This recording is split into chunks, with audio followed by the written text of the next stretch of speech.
Page 14. In the main street at the corner of the court, some labourers were repairing the gas pipes and lighted a great fire in the brazier. Brazier a kind of अंगीठी होती है, round which a party of ragged men and boys were gathered. मतलब जो थोड़े भिखारी या फटे कपड़े वाले थोड़े लोग थे वो आसपास खड़े हो गए थे. Warming their hands and winking their eyes before the blaze in rapture. मतलब वो जो आग जल रही थी उसके आसपास अपने हाथ गर्म करने लग गए थे. The water plug being left in solitude, its overflowing suddenly congealed and turned into misanthropic ice. मतलब वाटर प्लग आसपास कोई नल या उस टाइप का होगा तो जो उससे पानी निकलता था वो भी ठंड के मारे जम गया था बर्फ में. The brightness of the shops where holy sprigs and berries crackled in the lamp heat of the window made pale faces ruddy as they passed. मतलब जो शॉप के जहाँ पे ये सारी सजावट हो रखी थी होली की, ऑलमोस्ट सारी शॉप्स में lamp heat of the windows made pale faces ruddy. तो लोग जब वहाँ से निकलते थे तो उसको देख के खुश होते थे और उनके चेहरे लाल हो जाते थे. Poulterers and grocers' trades became a splendid joke, a glorious pageant with which it was next to impossible to believe that such dull principles and bargain and sale had anything to do. मतलब बाहर लोग इतने ज़्यादा खुश थे कि वो जो है आराम से मतलब खुशी खुशी अपना बिजनेस कर रहे थे और सब कुछ बहुत बहुत खुशी का माहौल था बाहर क्योंकि क्रिसमस आ गया था.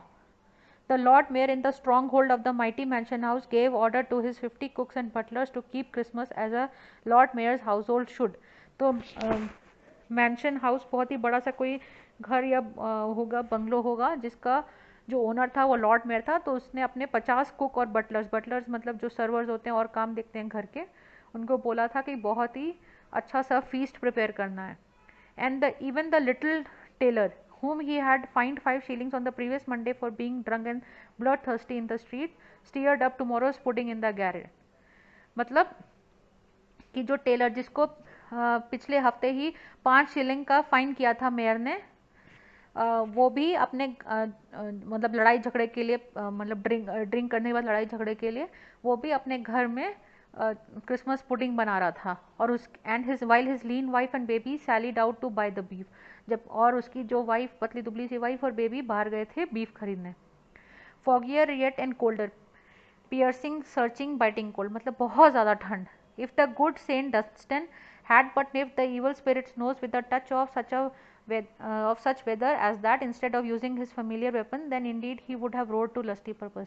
मतलब ये एक स्टोरी है कि एक सेंट डस्टन के पास कोई इवल स्पिरिट आया था और उन्होंने इवल स्पिरिट को मारने के लिए उनकी नाक तोड़ी थी और कुछ पिच फॉक टाइप का यूज़ किया था.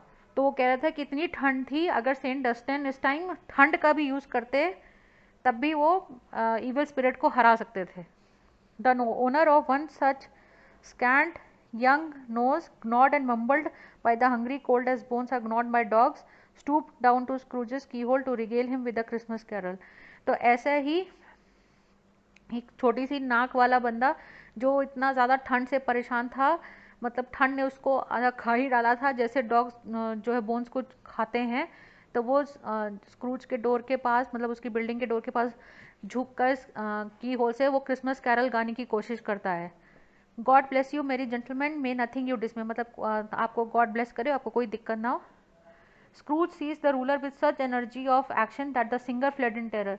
तो उसने इतने झटके से स्क्रूज ने अपना स्केल उठा के उस पर फेंकने के लिए उठाया कि वो सिंगर वहाँ से भाग गया. Leaving keyhole to the fog and even more congenial frost. कि वहाँ मतलब की होल के अंदर से फिर से फॉग आना शुरू हो गया और फ्रॉस्ट सेट होना शुरू हो गया.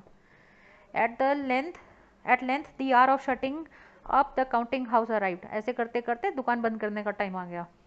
With an ill will Scrooge dismounted from his stool and tacitly admitted the fact to an expected clerk in the tank, who instantly snuffed his candle out and put his hand.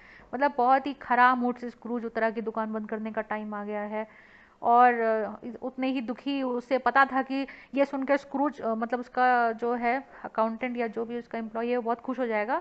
तो बड़े ही खराब mood से उसको बोलता है कि चलो दुकान बढ़ानी है. तो और लेकिन वो उसका जो एम्प्लॉय है मतलब जो उसका अकाउंटेंट है वो बहुत ही क्लर्क बहुत ही खुश हो जाता है और तुरंत अपनी कैंडल बुझा के अपनी हैट पहन लेता है. You will want all day tomorrow I suppose, asked screws.